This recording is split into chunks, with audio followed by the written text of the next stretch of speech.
Just yesterday, OpenAI released the most cutting-edge, brilliant video generation model that has ever existed in history. The videos are unbelievably realistic. They sound real. For the first time, there's dialogue, and you could even copy yourself and clone yourself into this new application as an AI version of you. It's weird, it's creepy, it's a little bizarre, but it's very effective. And the way that they packaged it is really interesting. We're going to get into all that, but Ijas, before we do, I want you to kind of introduce everyone. What is Sora 2? What is this new software, this new model all about? I think the videos speak for themselves. We're playing a little recording here from this is the launch video, themselves, which shows some of the videos.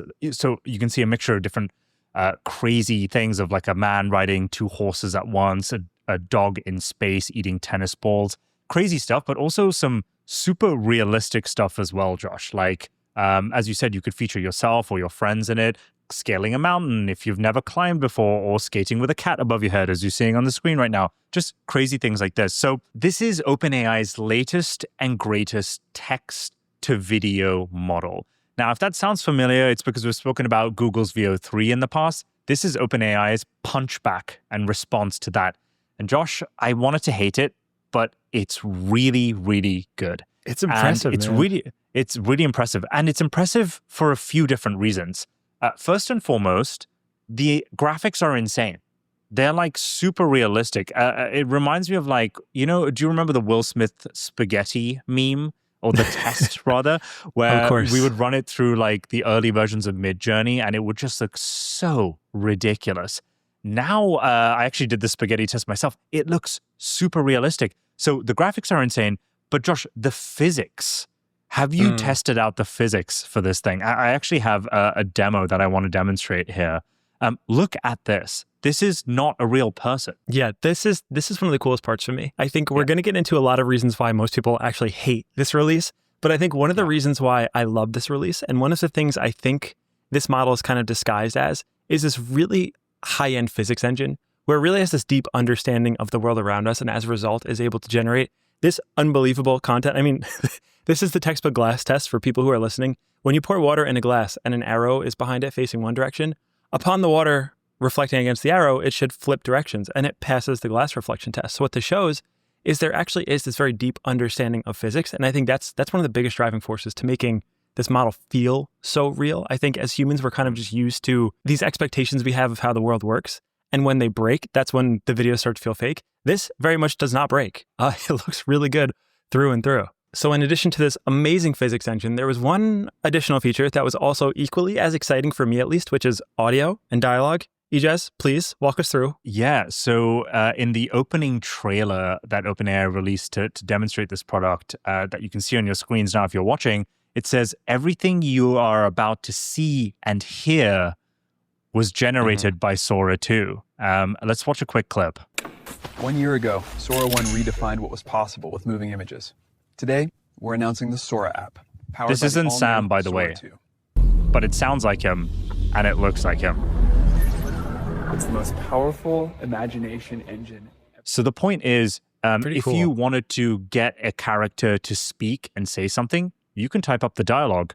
If you wanted sounds and effects that you can hear that matches the environment that you've described or the video that you've generated, it automatically slots in. And I've tried this in a few different ways since I started. I asked it to put me in a comedy skit, and it added me into a comedy skit where there was an audience laughing, jeering, or booing me off stage. I got it to get me to scale a mountain, and you could hear like the rocks kind of like crumbling. So the audio is also super cool. But Josh, I would actually say the craziest feature that I saw, or that I think has made this thing go viral, is this thing called Cameo. Have you heard about it? Cameo is my favorite part. In testing yesterday, after all the time that I spent with it, the one thing that I uniquely took away was, oh my God, it looks just like me. It looks just like Sam. It looks just like you. I made this like funny collaborative video with you just to check it out, and it looks amazing. And I think this is the first time where a company has done what Google was able to do with Nano Banana, and that's create character continuity, where you can actually inject yourself into the AI content, and it looks good. It's not perfect, but it's close. And I think that's what was so interesting about this release as a whole, and that's what's making it kind of go viral over the last 24 hours, is the fact that you can inject yourself into the video itself. And we have some funny examples of this, right? That we're showing here.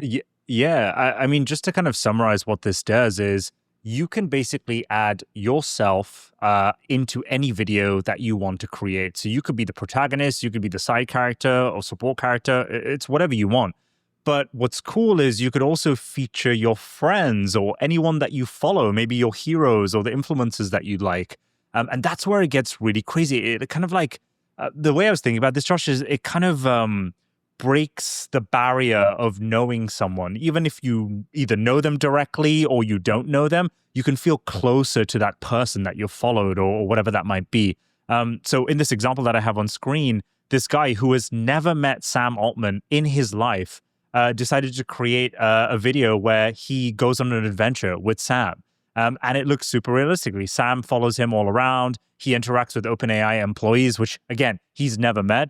And what that resulted in was Sam retweeting it and saying, haha, Gabriel, this is hilarious. Like, we should hang out at some point in real life, right? So it's just this kind of like weird interaction or medium that I've never seen before. But there's also some questionable examples of this. In this video that I'm showing on screen right now, someone cameoed Sam Altman shoplifting in Target, right? Oh, can you please turn the audio on for this? This is so good. Oh, yeah, absolutely, yes. I want people to hear. Please, I really need this for Sora inference. This video is too good. That's great. And for those listening, it's Sam Altman. He's in a Target, and it's like CCTV footage of him stealing a GPU and trying to run out the front door. It looks real. If they would have led their promo efforts with this video, if they just would have dropped this without context, that would have been amazing because it's so good, it's questionable. Where like if I were to see this without understanding that they had a new video model, it would take me a second to figure out it's not real. It looks really good. I think you also touch upon an important point, Josh, which is you found this video funny, right? It's AI, but it also looks super realistic. And so you're like, Sam shoplifting in Target, that's something I would never expect to see. And the point is, memes are so viral, and OpenAI realized that. We're going to talk about a bit more about the social app that they just created, but I think the point around them allowing you to cameo anyone, including yourself, in any video, means that they instantly have this viral network effect where people want to watch the content that is on their feed because it's created by the friends, that people that they know or that they follow, and their friends are doing the same thing. So it has this kind of viral effect where you just kind of want to see more and more content. And Aegis, this isn't the first time we've heard the word Cameo used in this way. Are you familiar with the Cameo platform where you pay? So the way it works is, for people who aren't familiar, you pay influencers or famous people or celebrities a certain amount of money, and they will record a video of themselves saying something nice to someone. So they'll be like, hey, happy birthday, whoever. And like, it's normally a funny gift or you'll see funny memes about it. But this is the AI version of that Cameo, where if you're a celebrity, it's probably very effective and lucrative even to insert yourself into the platform. Not that you'll make money, but just to use your likeness. I mean, I have seen Sam Altman on my timeline more in the last 24 hours than I have in my entire life because it's funny to see him doing things that are out of character. And if you want publicity, I mean, this is a great opportunity. In the settings, when you create your Cameo, your digital avatar, you're able to set the privacy settings. So you could allow someone to either not collaborate with you, only mutuals can collaborate, or openly collaborate. And for the ones that have open collaboration like Sam, it's really fun. I've kind of loved watching it because you see this person who's normally very, very stoic, very proper in his portrayal around the company, doing goofy things like stealing GPUs from Target. So yeah, I think Cameo is pretty cool. Yeah, and of course there's also the doomer takes, which I've seen a lot of over the last 24 hours, which is like, you're stealing someone's IP, you can put them in a precarious situation or spread misinformation. All of that being correct, and I think it's going to come onto OpenAI's shoulders to basically moderate and curate a lot of the content and make sure there is no copyright infringement. Fun fact, actually, OpenAI announced when they launched Sora 2 that they're probably using a lot of copyright material. And if someone that owns the IP of something that they're seeing, for example, Super Mario, wants to sue them, they have the option to opt out. They just need to reach out to them. But very aggressive stance that Sam is taking here.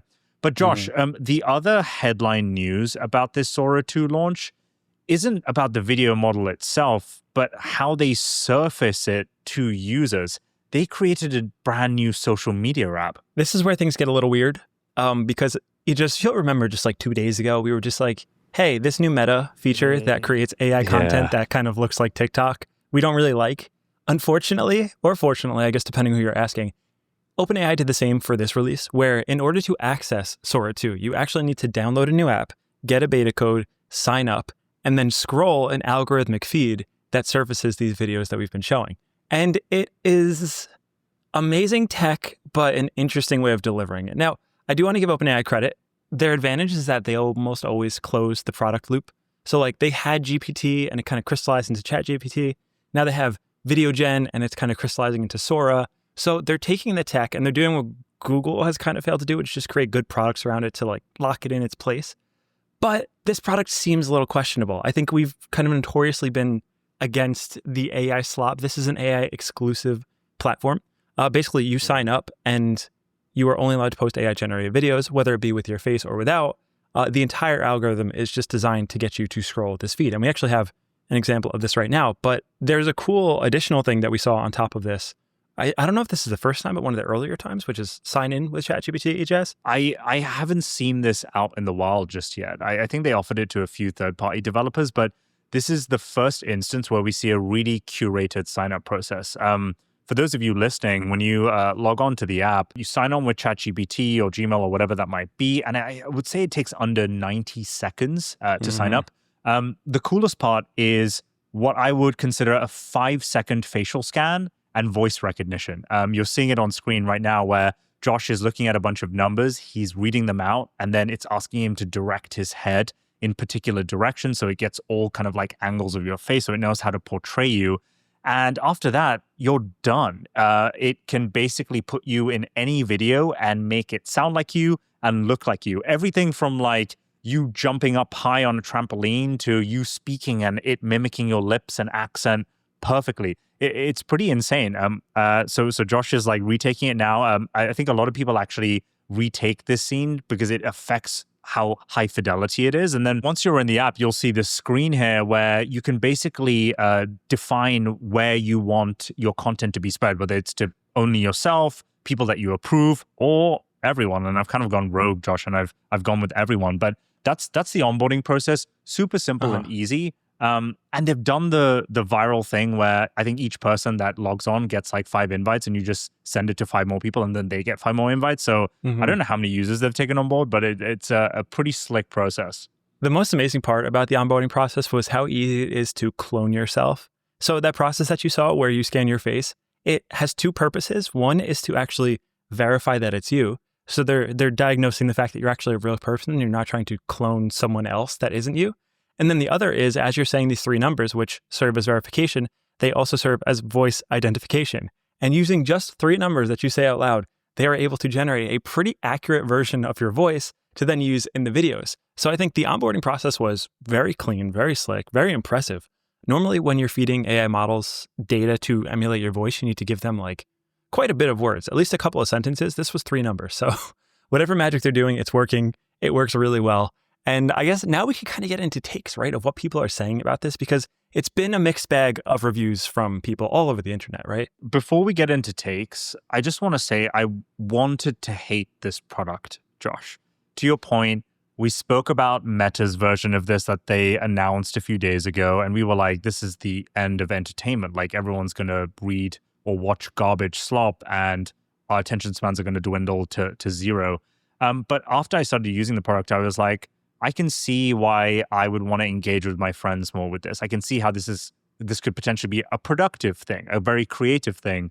And I think Justine Moore summarizes the difference between whether this new social media app is competing with Meta or whether it's competing with TikTok. She goes, OpenAI is building a social network like the OG Instagram and not a content network like TikTok.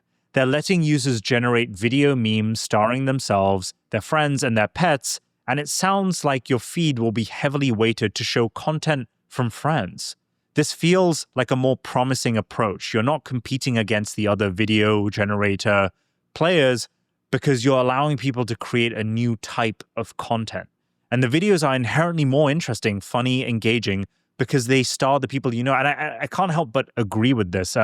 I don't know whether featuring myself in a video makes me like it more because it's me. Maybe that's egocentric and I need to discuss that with my therapist later. Or maybe it's because it makes it feel more personal and at home and I can share it with friends because they know me and I think it would be funny to kind of joke about it in some kind of way. Josh, do you agree or disagree with this take? I kind of disagree. I don't think this is sticky. I don't think this is durable. I think it's interesting because of the novelty, because this is the first time you've been able to do this stuff. As this becomes normalized, as in like 24 hours later, I find myself being decreasingly excited about it. In fact, I haven't even opened up the app today, even though I probably spent like 3 hours on it yesterday. So I feel the drop off hitting very hard, the novelty wearing off. I hope that they're able to figure out some sort of durable solution. But at the same time, Sam, he says here in response to criticism, where the person who he's responding to says, Sam Altman 2 weeks ago said, we need $7 trillion and 10 gigawatts to cure cancer.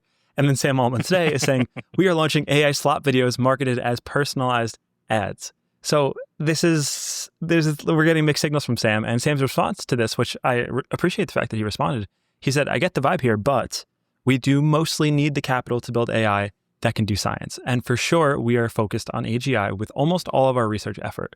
It is also nice to show people cool new tech and products along the way, make them smile, and hopefully make some money given all that compute need. I think he is kind of thinking about this in the sense that he needs to make a product. He wants to try to go viral. They need to raise money. They want more users. And this is a good attempt at that. Ejaz, if you remember the companions from Grok and how viral that went when they launched it, it was a different strategy, but it was a viral strategy in order to get Grok into more people's hands, get more daily active users, get more people paying. And I think this is probably a similar strategy to that they're pursuing in parallel with this 10 gigawatts and $7 trillion to cure cancer. Do you have similar takes, different takes? Yeah, I just think it's a necessary evil. I want to be aware of my biases when it comes to this because, in the example of Grok Companions, I think Elon's an amazing builder and he's doing so many other cool things, right? He's helping us get to space. He's helping beam 5G anywhere in the world and many other things. But he's also building, these AI companions that can kind of like take over your attention. And the question then becomes like, why is he doing this? I think probably part of the reason is, he needs to appease shareholders. He needs to bring in money somehow. And one of the main ways to do it is attention. Attention pays for everything, right? You get a subscription and off you go. But I do think that there is part of Sam Altman, Elon Musk, and now Zuckerberg launching these slot machines, as people like to call them, that are trying to create a new social medium. I mean, like, Josh, do you honestly believe that social media is going to look the same that it does right now in 5 to 10 years' time? I don't know about you, but my answer is no, right? We're going to be in a world where there's going to be a lot of AR, VR, and AI-generated things. We're going to exist in that world. So the question then becomes, what does that world look like and what types of content are served to people? I think the other more nefarious take here is we may not be the ultimate audience that they're designing for, Josh. We've spoken a lot about how these big companies that control social media networks have teams specifically engineered around how to hook you on things. I think the nefarious take on this is these Gen Zers and younger generations that are growing up are used to the short form content. They're grown up on it. They don't watch long form content. I don't know the last time a kid under 15 has said, like, I've watched a movie that's longer than an hour and a half. Probably not, right? So I think they're capitalizing on this trend. I'm not saying it's good, but I think from a business perspective, they're probably like, this is the social media content that people want to see versus a black and white biopic that is 3.5 hours long. Yeah, that sounds about right. I think at worst, this is another TikTok, Instagram, Facebook feed. I think at best, this is a really high fidelity physics engine in disguise that is just being wrapped in this wrapper so they can make some money, get some users. But we have some memes and some other takes, right? What is this on screen here? Yeah, this is the new doom cycle for everyone, if they weren't aware. So you start off with Meta introducing Vibes, an AI video feed. Now you have OpenAI introducing Sora 2, an AI video feed. And it says, you are here. And then next it has Google's probably going to release VOTube Shorts, an AI video feed. And X finally is going to release Vine 2, an AI video feed. The point being is it seems like every company is trending towards some kind of new social media feed that capitalizes on AI-generated video specifically because it's so easily digestible and can go so viral and can get more users on board, as we've said. So yeah, I just thought it was a funny take. So some people hate it, some people love it, but there are some cool mediums that can be explored, Ijaz. You have a couple examples that you've prepared for us. Can you walk through this first one? Yeah, so I've seen some really creative ways that people have used Sora too. One of these examples, someone basically added a browser-rendered HTML code as the prompt, basically adding a bunch of code to create a website. And the video model ended up not only creating the website, but scrolling through the website and some click-throughs for that user. So kind of shifting the use of this tool from just purely entertainment into something that's quite productive. You can create not just static mockups, but real-life mockups that you can interact with, which I thought was super cool. This other video, I need to use the sound for this one, was someone exploring whether they could play a copyrighted song through a generated video? And the answer is, hell yes, is the answer. I don't know how OpenAI is going to deal with all the, I don't know how OpenAI is going to deal with all the lawsuits, which I definitely see coming their way, but I'm glad that he took a bold approach. So it sounds like it's trying to emulate the sound and the vibe and the cadence of the words, but those lyrics are all wrong. That's not actually the lyrics of the song. So while I recognize the song it's trying to make, it's not the real lyrics. So I wonder how that's going to integrate. Is it the same tune, Josh, or is it something completely different? No, it's the same chords, same melody, same cadence in the singing. It's just the words are all wrong. So that's just like an interesting observation, having known the song, that like, okay, they're close. They're not quite copying it, but like immediately I know what song they were trying to copy. So that's just a funny side note. I think we also have one more example. Yeah, we have one more. Bob Ross, baby. Nice. So we have the style of a classic Bob Ross episode, except this was never filmed and this dialogue is not real at all. In fact, he's references at the end, the infamous, could 100 men beat a gorilla, or could 1,000 men beat a gorilla? It's pretty funny. You can really get creative with it. And I think what we're starting to see today, day 2, is people getting creative with it and pressing the boundaries of what's possible. Not infringing on copyright, but, using references that are popular in culture. I've seen a lot of Pokemon examples as well, where Pikachu is just everywhere, like infiltrating D-Day, causing havoc, robbing banks, a whole bunch of stuff. So it's been funny to see the examples. But Ijaz, you had a real life example that happened last night, right? Yeah. So yesterday when this released, we got invites and I was super excited to use it. And my girlfriend heard all this noise and was like, what the hell are you excited about? And I showed her some Sora videos and she was like, I need to use this immediately, because she leads marketing at a big company. And she was like, I could do so much with this tool. And so I sent her an invite and she played around with it for about 2 to 3 hours, Josh. And then we went our separate ways because we had to go to different events. And she went to this networking event, which had, I think, 200 of the top CMOs at some crazy brands and companies ranging across fashion, consumer products, all that kind of stuff.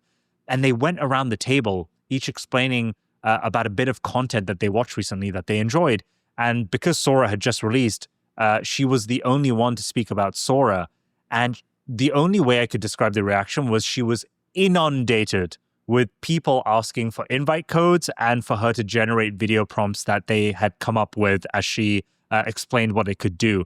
And the point I want to make around this is, I think we're underestimating how much this kind of a tool is desired by people that are in marketing, PR, or promotional effects. And I think that whilst we view Sora 2 as purely an entertainment platform, I think there are wider, more enterprise or business-like effects that could end up creating quite a lot of value for OpenAI. I mean, you could even use this for sound design. You don't even need to use the video. Create a song.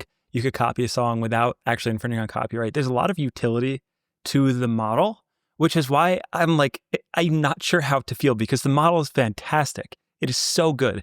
It's just wrapped up in this kind of gross looking wrapper, which is the AI slop factory. There's one interesting thing about the application, the Sora app, that we didn't mention, is that for the first time that I'm aware of, you can actually type to the AI what you want your feed to look like, and then the feed will algorithmically readjust based on your prompt. So they are doing something novel in that sense, where you can choose your own feed. You can kind of curate the experience you want.